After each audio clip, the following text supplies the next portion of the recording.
Chapter 11 School Days. Cloudsdale, Skydance Kindergarten. That building looked oppressively large. Sure, the otherwise bright white structure had various smiley faces and other kid-friendly motifs painted on it that should have made it the most welcoming place in the world, but it was nevertheless daunting for the young filly. The Skydance Kindergarten, presumably founded by someone named Skydance. The day had seemed so far off, and yet there Little Wing was. She was officially starting her first day at school, or at least kindergarten. She was pretty sure it was easy compared to school later on, but, well, this was one area where she couldn't speak from experience, never having attended such a place previously. That alone added a bit of excitement into the mix. If they had gone out of their way to deny her the experience, then it couldn't be all that bad, at least in Little Wing's mind. Plus, she truly wanted to learn. At the same time, however, she had no idea what to expect, or even where to begin. Thus, her shy stature and act of scuffing one hoof along the floor was in great contrast to Misty Gust, who was practically prancing on the spot with the stupidest grin Little Wing had ever seen plastered into her face. "We're here! We're actually here!" she squeaked, prancing away. "Can you believe it, Little Wing? Can you? "Yes, I'm looking at it," she deadpanned in return. Misty stopped in her tracks and tilted her head at Little Wing. "Huh? Is something wrong?" Caught, Little Wing attempted to plaster an all-too-fake smile onto her muzzle. "No, nothing at all. It's just the first day of school with a bunch of kids I don't know and a teacher who may not even think I'm worth a Little Wing." The voice of Windy Whistles interrupted her rant as she and Bo Hot have approached alongside Misty's own parents. "Now what is all this about?" There went the small blue hoofs scuffing the ground again. "Nothing." Windy gave her daughter a soft but knowing look. One that told the filly that she was not that easily fooled. Probably because she'd gone through all of the tricks with a previous child. Little Wing couldn't meet her mother's gaze. "It's nothing, okay? I don't want to talk about it." Windy Whistle sighed, proceeding to outstretch a wing and pull her filly in for a gentle wing hug. "Are you nervous about school?" Little Wing was silent for a moment, but then gave a slow nod. "A little. Is there any particular reason why?" Windy asked. "Do you know?" Little Wing gazed silently in reply. "You do know you can talk to me, right?" Windy asked. "About anything at all." Little Wing looked at the floor. "What if things are really bad? What if I can't learn anything or nobody likes me?" "Little Wing, you have no reason to think that," Windy stated, nuzzling the top of Little Wing's head. "You're going to learn lots of things and make lots of new friends. Your sister did, and so will you. Rainbow Dash doesn't get nervous about anything, though." Windy Whistle shook her head. "Not true." Little Wing looked up at her mother with a perplexed expression. "Huh?" "Dash, you would never admit it, but I could tell she was just as nervous as you on her first day. She just hid it behind a brave face, like she's always done." "What did she do?" "She just went in and did her best," Windy replied. "That's all anybody can ever ask of you." "Really?" Her mother nodded. "Really?" Little Wing then looked towards the building in question, which for some reason seemed just a little less threatening than it had done before. She then looked over to the cutie marks of some of the passing ponies before looking up at her mother again with a new glint in her eyes. "Will I get my cutie mark?" Windy Whistles laughed. "I'm sure you will, in your own time." "It's just about time," Bo stated from behind the two. "We should get inside. Don't want to be late for the first day." That sprung Little Wing into gear. She wanted to make something of a good first impression after all. So, with that in mind, she ran from under her mother's protective wing and got into step next to Misty Gust. With their respective parents in tow, the two fillies began to move into the building itself alongside several other families. The interior had a carpeted floor that was quite reminiscent of Rainbow Dash's mane, and alongside that, it had a light blue painted wall scheme, which in turn had various drawings made by the attending children pinned up on various notice boards. Directly opposite the front entrance sat a standard-looking wooden reception desk, an aged Pegasus mare sitting behind it, ticking off a register at each family approached.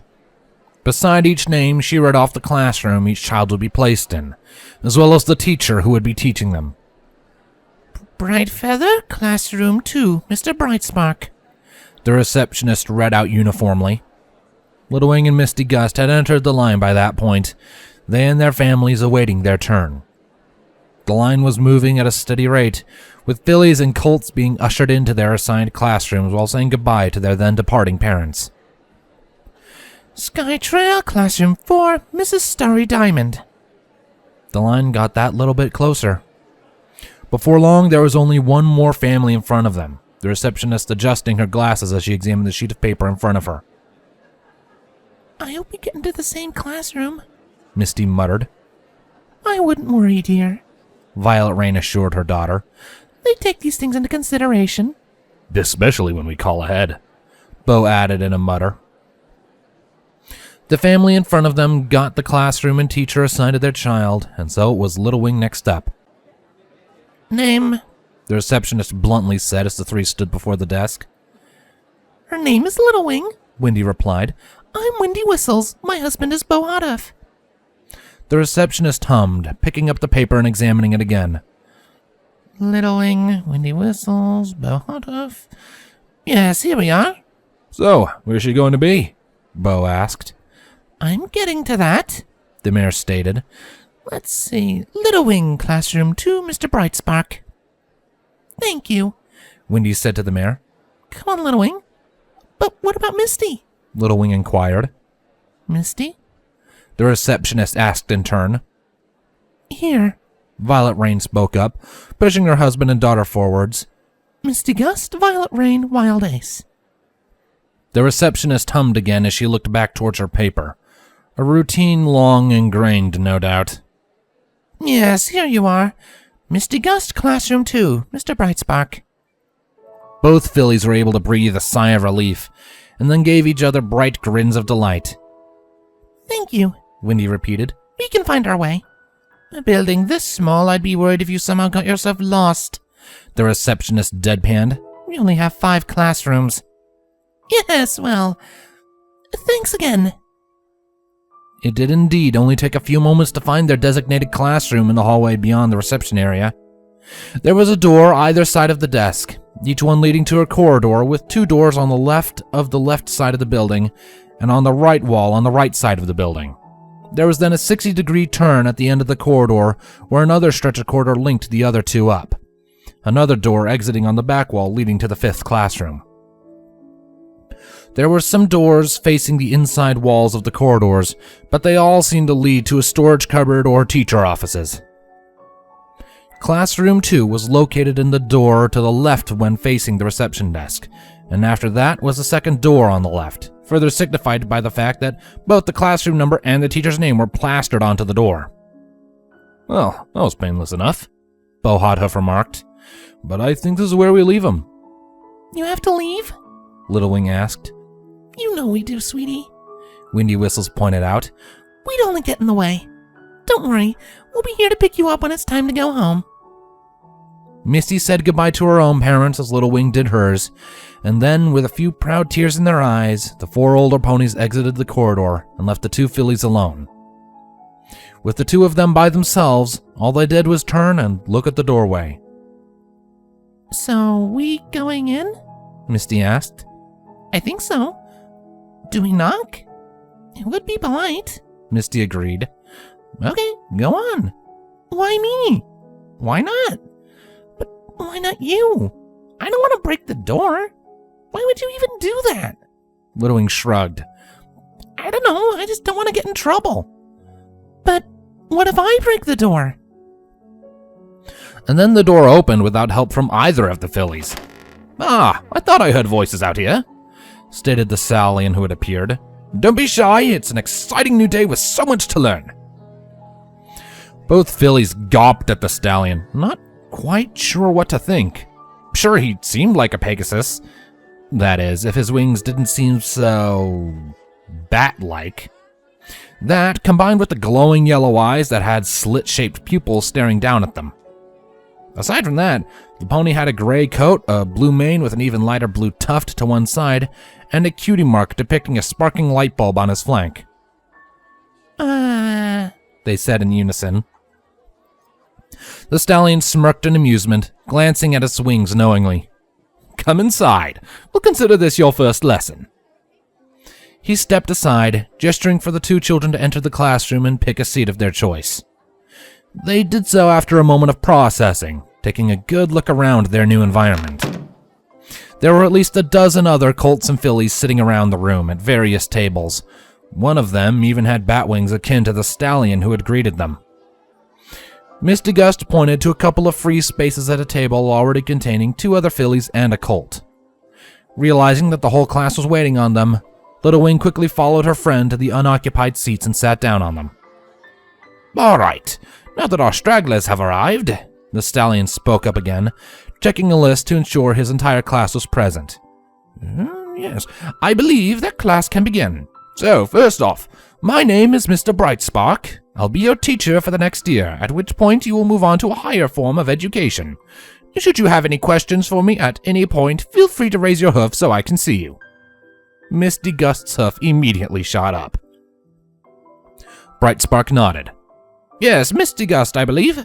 What is your question? Are you a Pegasus? She asked innocently. A few of the other children laughed, causing Misty and Little Wing by association to blush a little. Others did not laugh, however, likely just as curious to the answer. Brightspark chuckled. Oh, yes, my little pony, I'm a Pegasus. Well, in a sense, at least. Specifically, I'm a sub-race of Pegasus, some might call a bat pony. However, we're actually called Thestrals. Oh, okay. Any more questions? Brightspark asked, receiving no reply. No? Well, all right then. The Thestral placed his list down on his teacher's desk and leaned against it, giving the class a friendly smile, though he did inadvertently reveal his fangs in the process. That was enough to pique Little Wing's own curiosity, her hoof shooting up. Brightspark raised an eyebrow. Yes, Little Wing? Mr. Bat Pony Thestral, sir? Little Wing called out, much to her teacher's amusement. What are the fangs for? Brightspark sighed, inwardly cursing the curiosity of children. Ah, right. Well, just like all other teeth, they're for eating. But we don't have fangs. Well, that's because only Thestrals tend to eat meat as well as fruits and vegetables, Brightspark explained. Really? Little Wing questioned. Sure, she had never eaten meat since her adoption, but she'd never really thought about it until that point. I've eaten meat. The whole class turned to look at Little Wing, Brightspark himself giving her a slight frown. Little Wing, are you sure about that? Non-Thestrals can't usually digest meat. Well, not very well, anyway. Oh. Little Wing stuttered, her brain catching up with what she had just said. I think I might have been dreaming. She dreams about eating ponies, the goat at the table remarked with a snicker. What a freak. Little Wing sank where she sat, but was startled back up again by the teacher's shout. Hey! There shall be no mean or cruel comments like that in my classroom. Understood, Silverbreeze? Silverbreeze grumbled. True to his name, his coat was silvery in color, contrasting with his black mane and blue eyes. Yes, sir. Good. Now that that's out of the way, Brightspark continued. Since it's our first day together, we'll start off nice and easy. First, we'll go around the class and introduce ourselves, and then I'll go over what I expect of you in the classroom. After that, a little bit of fun and games to break the ice may be in order.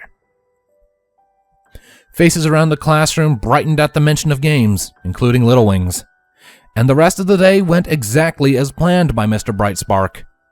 And then at the end of the day, both Little Wing and Misty Gust were picked up by their parents, who all noticed their visibly good moods. Despite it all, however, Little Wing kept thinking back on the one event that caused a slight blemish on an otherwise good day. That colt, Silverbreeze, and his snide remark. She hoped there wouldn't be any more of that in the days to come.